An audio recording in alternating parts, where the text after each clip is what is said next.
बिस्मिल्लाहिर्रहमानिर्रहीम। बेटा कल हम पढ़ रहे थे first law of thermodynamics. First law of thermodynamics की हमने स्टेटमेंट पढ़ी थी। हमने फर्स्ट लॉ ऑफ थर्मोडायनेमिक्स को लिखा था change in internal energy is equal to change in internal energy या डी इंटू इसकी हम लोगों ने डिफरेंशियल फॉर्म भी लिखी थी Q plus amount of work done.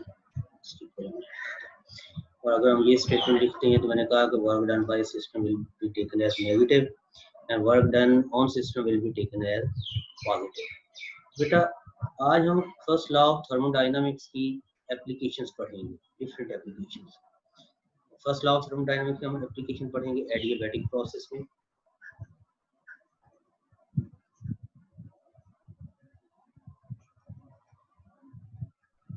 First law of thermodynamics की एप्लीकेशन हम आइसोथर्मल प्रोसेस में पढ़ेंगे।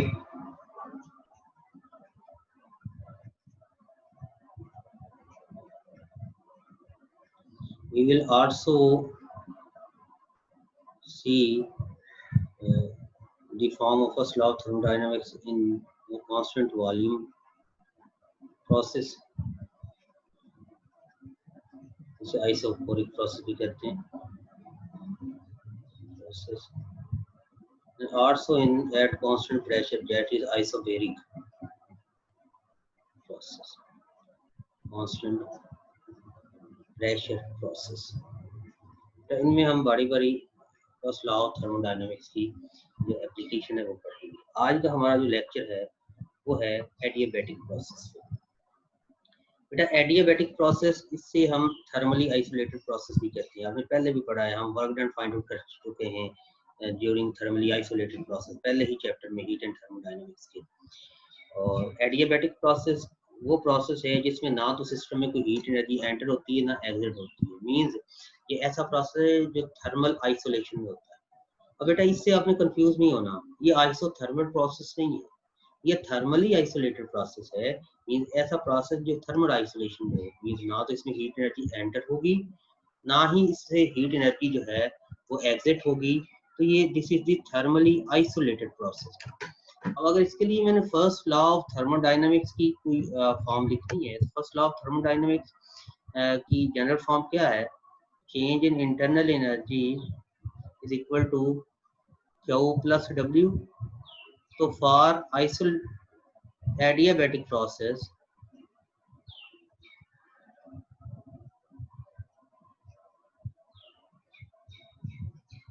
beta I will take Q equals 0. So change in internal energy will be equal to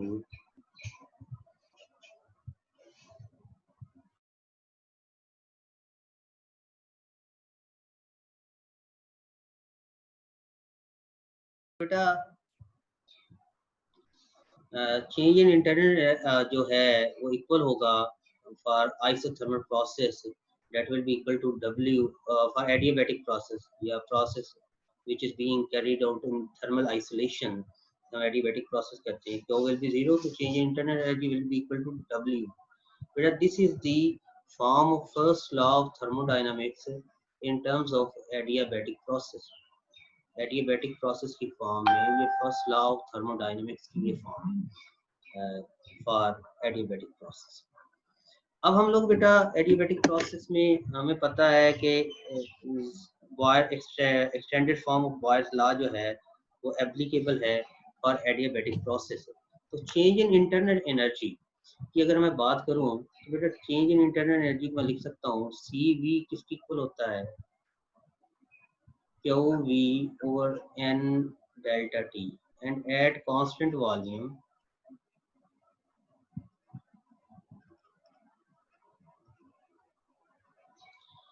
बेटा जो चेंज इन इंटरनल एनर्जी होती है ना वो सारी की सारी इक्वल होती है QV के एट कांस्टेंट वॉल्यूम। और QV की अगर वैल्यू निकालूं तो यहाँ से इसकी वैल्यू हम निकाल सकते हैं बेटा, ये N डेल्टा T से जाके मल्टीप्लाई होगा तो QV की वैल्यू क्या आ गई? NCV delta T। बेटा अब ये रिलेशन है ये सभी के लिए एप्लीकेबल है क्योंकि इसमें हमने at heat capacity at constant volume को यूज किया, CV को यूज किया। बेटा मेरे पास W की वैल्यू क्या बनेगी अगर ये इसकी इक्वल है तो NCV डेल्टा T किसकी इक्वल आ जाएगा? चेंज इन इंटरनल एनर्जी के इक्वल हो जाएगा NCV डेल्टा टी के इक्वल। अब बेटा हमें पता है कि वर्क डन बाय सिस्टम वो किसके इक्वल होता है, नेगेटिव के इक्वल होता है। वर्क होगा क्या, PdV किसके इक्वल होगा, minus change in internal energy. Means अब सिस्टम फैल रहा है लेकिन सिस्टम में पिस्टन ऊपर की तरफ मूव कर रहा है, सिस्टम में हीट एनर्जी एंटर नहीं हो रही तो उसकी इंटरनल एनर्जी कम होगी ना। तो वर्क डन की वैल्यू जो है वो इसमें नेगेटिव है, तो हमारे पास वैल्यू क्या है, एन, नेगेटिव साइन यहाँ पे आएगा, NCV delta T, NCV delta T. तो PdV की वैल्यू मेरे पास आ गई माइनस NCV डेल्टा टी के इक्वल आएगा। और हमें पता है बेटा हमारे पास जनरल गैस इक्वेशन है, ideal gas equation, PV is equal to NRT, PV is equal to NRT। तो दोनों साइड में डिफरेंशियल लूँ बाई प्रोडक्ट रूल, तो इसमें लिखूंगा PdV प्लस VdP किसकी इक्वल आ जाएगा, NR कांस्टेंट है तो इधर डेरिवेटिव लूंगा तो क्या आएगा, डिफरेंशियल dt आ जाएगा। अब बेटा अगर मैं यहाँ से VdP की वैल्यू लूँ तो ये आ जाएगा NRDT minus PdV minus PdV।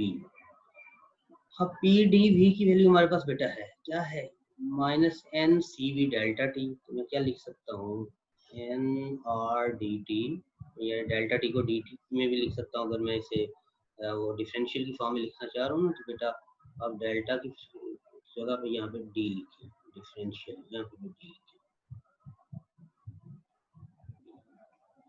तो ये आया माइनस NRDT माइनस ये माइनस प्लस हो जाएगा NCV dt। और अगर बेटा यहाँ से मैं n को कॉमन लूँ तो क्या आएगा, R plus CV into D T. अब बेटा मुझे पता है तो मेरे पास VdP की वैल्यू आ गई, मुझे पता है कि CP minus CV is equal to R, कल हमने साबित किया था। और अगर ये CV उधर चला जाए तो CP किसकी इक्वल आ जाएगा, R plus CV, R plus CV अपने FSC में भी साबित किया हुआ। तो R प्लस CV किसकी इक्वल है, CP के, तो क्या हो गया NCP dt के। अब मेरे पास ये दो इक्वेशंस बन गई बेटा, ये की इक्वेशन नंबर 1 और now I have again equation number 2। अब अगर मैं इक्वेशन नंबर 2 पे बेटा इक्वेशन नंबर 1 को डिवाइड करता हूँ, इक्वेशन नंबर 2 क्या है VdP, इक्वेशन 1 क्या है PdV। तो क्या है, डिवाइड 2 बाई 1, तो इक्वेशन 2 की हमारे पास वैल्यू क्या थी बेटा, VdP over PdV, VdP over PdV। VdP की वैल्यू है हमारे पास, we can say NCP dt, और ये क्या है NCV dt। तो फिर क्या आएगा NCP dt, नीचे क्या है नेगेटिव साइन है वो यहाँ पे आ जाएगा NCV dt। बेटा ये dt dt से कैंसिल, n से कैंसिल, तो मुझे पता चल गया VdP इज इक्वल टू और PdV is equal to minus CP over CV। और हमें पता है बेटा specific heat at constant pressure to the specific heat at constant volume का जो रेशो है इसे हम गैमा लिखते हैं, तो ये किसकी इक्वल आ गया, गैमा। अब VdP और PdV किसकी इक्वल आ गया, माइनस गैमा। बेटा वी कैन सॉल्व दिस, तो VdP over PdV, VdP over PdV किसकी इक्वल आ गया, माइनस गैमा। बेटा असल में मैं extended form of Boyle's law को यहाँ पे साबित करना चाहता हूँ। I can write it as, अगर आप इसे रीअरेंज करें इक्वेशन को तो मैं लिख सकता हूँ dP over P equals minus gamma dV over D, और इसे इंटीग्रेट करें दोनों साइडों पर। तो ये इनिशियल प्रेशर कोई PI था, PI से फाइनल प्रेशर PF, और तो इधर इनिशियल वॉल्यूम था VI, तो फाइनल वॉल्यूम क्या है VF। बेटा इसे मैं लिख सकता हूँ log of P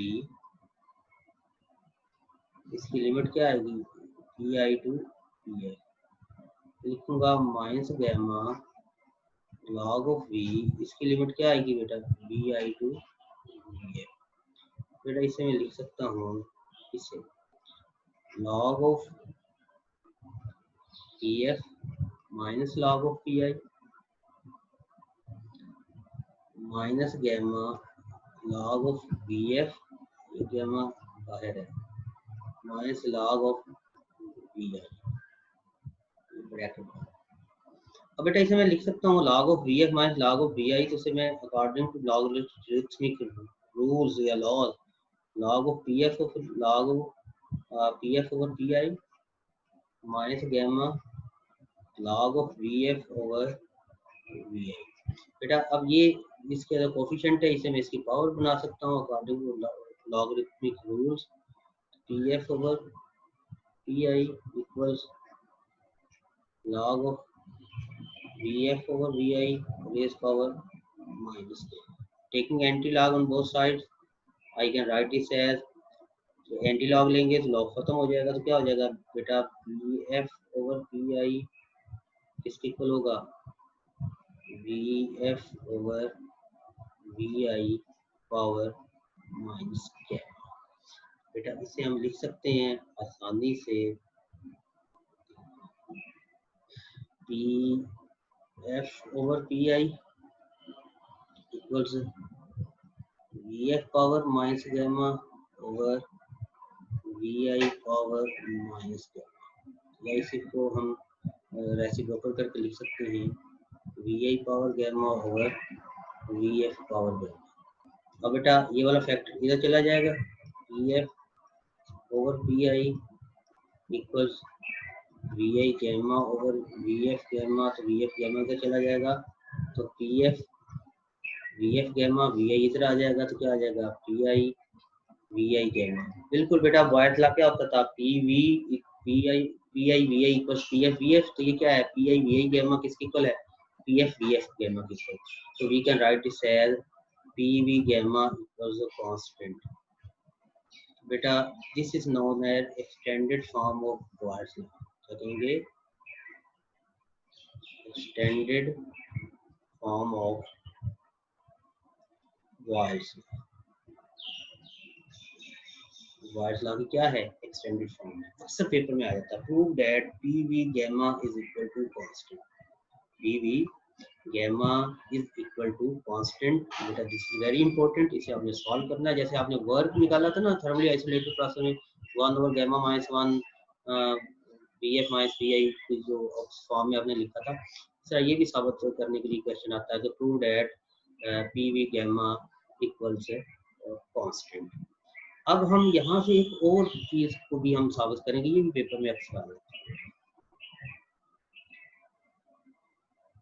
Pv gamma minus 1 को यानी यहाँ से और इसे इनटू v ऐसे लिख लो ना, देखिए इस v की पावर है 1, ये क्या है gamma minus 1, gamma minus 1 plus 1 क्या है गैमा हो जाएगा, तो Pv गैमा को ऐसे लिखा जाए, तो ये कांस्टेंट के इक्वल है, कोई नाम दे दो, या के का नाम दो। अब बेटा इस Pv को अलग लिख लो, Pv equals into v gamma minus 1 equals K constant. अब मुझे पता है Pv किसके इक्वल होता है, nRT के इक्वल होता है according to general gas equation, तो nRT into v gamma minus 1 equals K. अब बेटा nr भी कांस्टेंट है, तो क्या आएगा Tv गैमा माइनस 1, ये वाला फैक्टर चला जाएगा, कांस्टेंट डिवाइडेड बाय nr, तो यहाँ से मैं लिख सकता हूँ बेटा Tv gamma minus 1 is equal to constant, इसके इक्वल होगा कांस्टेंट के इक्वल होगा। These are very two important expressions जिन्हें अक्सर पूछा जाता है, ऐसे शॉर्ट क्वेश्चन में पूछा जाएगा कि prove that Tv gamma minus 1 equals constant, या लॉन्ग क्वेश्चन में भी पूछा जा सकता है कि प्रूव करें कि ये कांस्टेंट के इक्वल है। तो बेटा ये है work done during thermal isolation, thermally isolated process. तो बेटा इसी तरह हम यहाँ पे हमारे पास Tv gamma minus 1 equals constant आया, यहाँ पे हम एक और एक्सप्रेशन भी लिख सकते हैं, टी एफ की वैल्यू भी लिख सकते हैं बेटा। उसके लिए मेरे पास इधर जो है वो पीपीटी फाइल का खत्म हो गया, तो मैं इसे यहाँ पे लिख देता हूँ, T V gamma minus 1 equals constant. इसका मतलब क्या है, T I V I gamma minus 1 equals T F V F gamma minus 1। तो यहाँ से टी एफ की वैल्यू भी आप निकाल सकते हैं, टी आई और ये वाला जो फैक्टर हो जाएगा डिवाइड हो जाएगा, तो V I over V F gamma. Beta, this is the work done at so this is the first law of thermodynamics in adiabatic process or in thermally isolated process. और work done during adiabatic process उसकी value हमने पहले ही find out की हुई है first chapter में। Work done during thermally isolated process can be written as इसकी वैल्यू हम लिख सकते हैं W equals 1 over gamma minus 1 P F V F minus P I V A. बेटा ये बड़े इंपॉर्टेंट रिलेशंस हैं, ये इन रिलेशन में से कोई एक रिलेशन भी साबित करने के लिए पेपर में। ठीक है बेटा, ये आज का लेक्चर, इसे तैयार करें, इसकी कैलकुलेशंस करें। और ये लगता है कि जैसे this is very easy, but इतना इजी नहीं है। जब तक आप इसकी कैलकुलेशन नहीं करेंगे तो जो क्वेश्चन है prove that P V gamma equals constant extended form of Boyle's law, that is very important. ठीक है बेटा, टेक केयर, अल्लाह हाफिज।